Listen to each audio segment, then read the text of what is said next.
நடந்து முடிந்த சட்டமன்ற தேர்தல் முடிவுகளை பார்க்கும்போது உண்மையில் சாதி போன்ற காரணிகளை பெருமளவில் புறக்கணித்து ஒரு அரசாங்கம் அமைக்கப்பட்டுள்ளது என்று மதுரை அமர்வு தெரிவித்திருக்கிறது. நெல்லை ஐடி பொறியாளர் கவின் ஆணவ படுகொலை செய்யப்பட்ட சம்பவம் தமிழகத்தையே உலுக்கியது.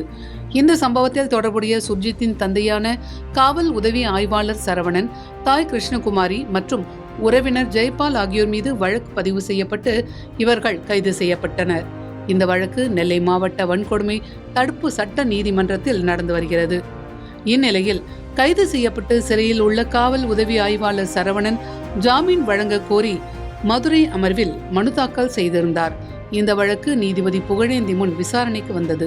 அப்போது மனுதாரர் தரப்பில் வழக்கு விசாரணைக்கு முழு ஒத்துழைப்பு வழங்கப்படும், சாட்சியங்களை கலைக்க மாட்டோம், நீதிமன்றம் விதிக்கும் நிபந்தனைகளுக்கு கட்டுப்படுகிறோம் என்று தெரிவிக்கப்பட்டது. இதைத் தொடர்ந்து நீதிபதி மனுதாரர் இந்த வழக்கின் சாட்சியங்களை சந்திக்கவோ கலைக்கவோ முயற்சி செய்யக்கூடாது, மனுதாரர் மறு உத்தரவு வரும் வரை கோவையில் தங்கி காவல் நிலையத்தில் தினசரி கையெழுத்து இட வேண்டும், 1,00,000 ரூபாய் மதிப்பில் பிணைய பத்திரம் வழங்க வேண்டும் உள்ளிட்ட பல்வேறு நிபந்தனைகளுடன் ஜாமீன் வழங்கி உத்தரவு பிறப்பித்தார்.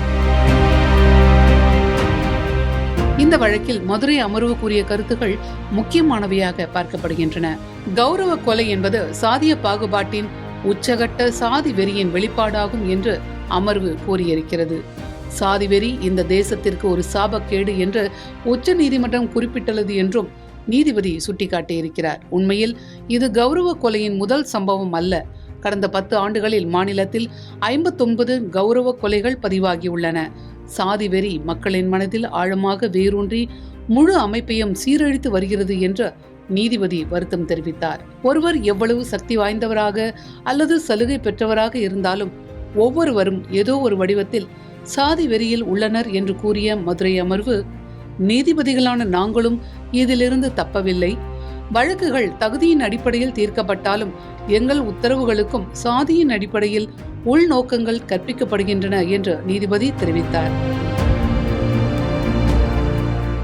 காமராஜர், முத்துராமலிங்க தேவர், வ.உ. சிதம்பரம் போன்ற மாபெரும் தலைவர்கள் கூட தற்போது சாதி அடிப்படையில் முன்னிறுத்தப்படுகிறார்கள் என்றும் மக்களின் இந்த மனநிலையை மாற்ற வேண்டும், மேலும் அத்தகைய மாற்றத்தை அரசால் மட்டுமே கொண்டு வர முடியும், அதற்காக அரசு வலுவான முன்னெடுப்புகளை எடுக்க வேண்டும் என்றும் மதுரை அமர்வு தெரிவித்துள்ளது. சில அரசியல் கட்சிகள் வாக்குகளை திரட்டுவதற்காக சாதியை பயன்படுத்தி இந்த சமூக தீமைக்கு மேலும் தூபம் போடுகின்றன, எரியும் நெருப்பில் எண்ணெய் ஊற்றுவது போல என்று நீதிபதி தெரிவித்தார். சாதிய மனப்பான்மை தென் மாவட்டங்களில் அதிகமாக பரவியுள்ளது என்றும் நீதிபதி குறிப்பிட்டார். நமது ராணுவ வீரர்கள் எதிரியின் தாக்குதலை எதிர்கொண்டு தாய்நாட்டை பாதுகாப்பதற்காக தங்கள் உயிரை தியாகம் செய்யும் போது அவர்களின் இரத்தத்திலோ தேசபக்தியிலோ சாதியின் முத்திரை இருப்பதில்லை. அவர்களின் வாழ்க்கையும் தியாகங்களும் நமது அரசியலமைப்பின் அடித்தளமாக விளங்கும் ஒற்றுமை மற்றும் சமத்துவத்தின் கொள்கைகளை உள்ளடக்கி இருக்கின்றன என்று நீதிபதி தெரிவித்தார். உண்மையில் கௌரவ கொலைகளில் எந்த கௌரவமும் இல்லை, அது ஒரு வெட்கக்கேடான செயல் என்பதை உணர வேண்டும் என்று கூறிய நீதிபதி, நடந்து முடிந்த சட்டமன்ற தேர்தல் முடிவுகளை பார்க்கும்போது மக்கள் சாதி சமூகம் பார்க்காமல் தங்கள் பிரதிநிதிகளை தேர்ந்தெடுத்திருக்கிறார்கள்.